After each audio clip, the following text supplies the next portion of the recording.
Salam sejahtera buat kita semua. Perkenalkan, nama saya Priani Kardo Pastanggang, peserta Latsar Angkatan 15 Kelompok 1 tahun 2022. Asal instansi Pemerintah Kota Medan. Unit kerja PT Puskesmas Pulau Brayan dengan jabatan Asisten Apoteker Terampil. Adapun judul laporan aktualisasi saya yaitu optimalisasi penyimpanan obat dan BMHP di UPT Puskesmas Pulau Brayan, Kota Medan tahun 2022. Dengan isu terpilih, belum optimalnya penyimpanan obat dan BMHP di UPT Puskesmas Pulau Brayan. Gagasan kreatif, optimalisasi penyimpanan obat dan BMHP dengan penataan ulang di UPT Puskesmas Pulau Brayan. Dengan 6 kegiatan kreatif yang telah saya lakukan, yaitu 1. Saya telah melakukan revisi SOP penyimpanan obat dan BMHP dengan tahap kegiatan 1. Berkonsultasi dengan mentor 2. Mencari literatur tentang penyimpanan obat dan pembuatan SOP 3. Menyusun rancangan SOP 4. Melakukan diskusi dengan mentor terkait rancangan SOP 5. Mencetak SOP yang telah disetujui 6. Melakukan sosialisasi SOP kepada staf farmasi dengan output adanya SOP yang telah terupdate. Manfaat SOP penyimpanan obat dan BMHP terupdate dan relevan dengan proses pelaksanaan penyimpanan obat di puskesmas. Dampak positif jika kegiatan ini dilakukan, maka pelaksanaan penyimpanan obat dan BMHP lebih mudah dan terarah karena sudah ada SOP baru yang lebih lengkap sesuai dengan standar dan relevan dengan pelaksanaan. Dampak negatif jika kegiatan ini tidak dilakukan, maka pelaksanaan penyimpanan obat dan BMHP kurang terarah karena SOP tidak terupdate dan tidak sesuai dengan standar. Saya telah melakukan kegiatan yang kedua, yaitu melakukan pendataan dan membuat daftar obat lasa dan high alert, serta daftar kadaluarsa obat dan BMHP dengan Microsoft Excel. Dengan tahap kegiatan 1.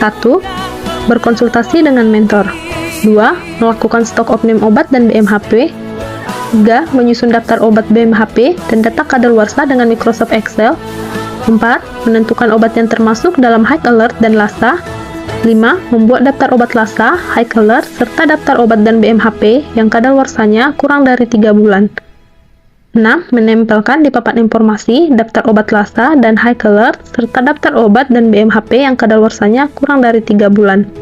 Dengan output, adanya daftar kadaluarsa dan obat yang termasuk lasa dan high alert. Manfaat dari kegiatan ini yaitu 1. Dengan adanya data akan memudahkan dalam penandaan dengan label lasa dan high alert, dan pemisahan obat dan BMHP yang kadaluarsanya kurang dari 3 bulan.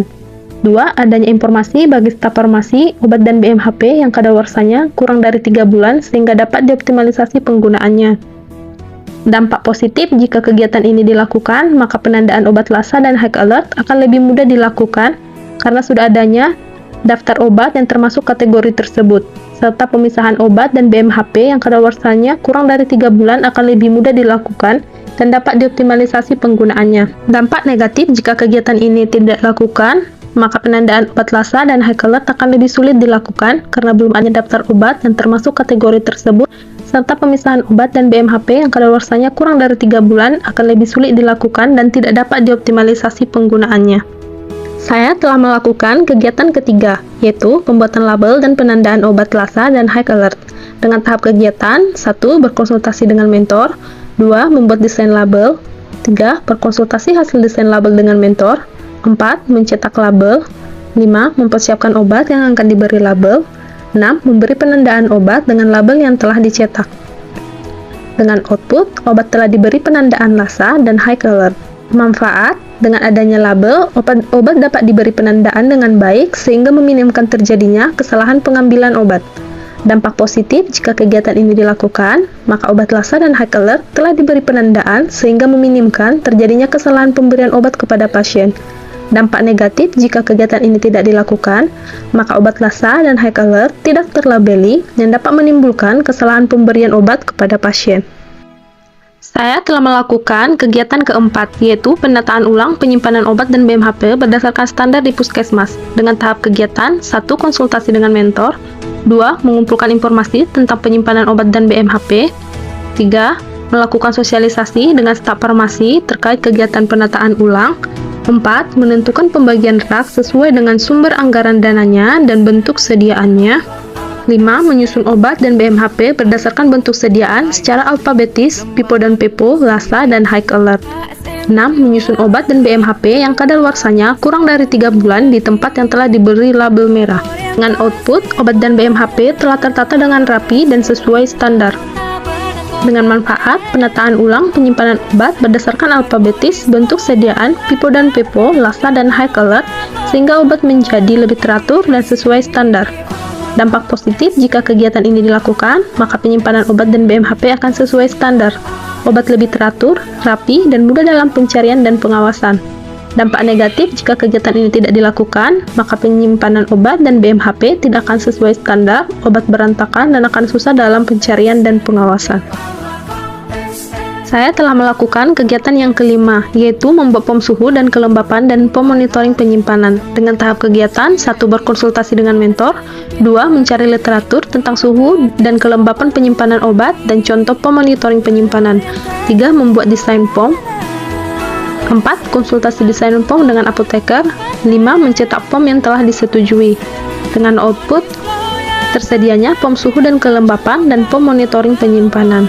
Dengan manfaat, tersedianya POM suhu dan kelembapan yang bermanfaat untuk pencatatan suhu dan kelembapan ruangan penyimpanan dan POM monitoring penyimpanan dalam melakukan monitoring. Dampak positif jika kegiatan ini dilakukan, adanya POM suhu dan kelembapan dan POM monitoring sehingga data monitoring dapat terdokumentasi dan tercatat dengan baik.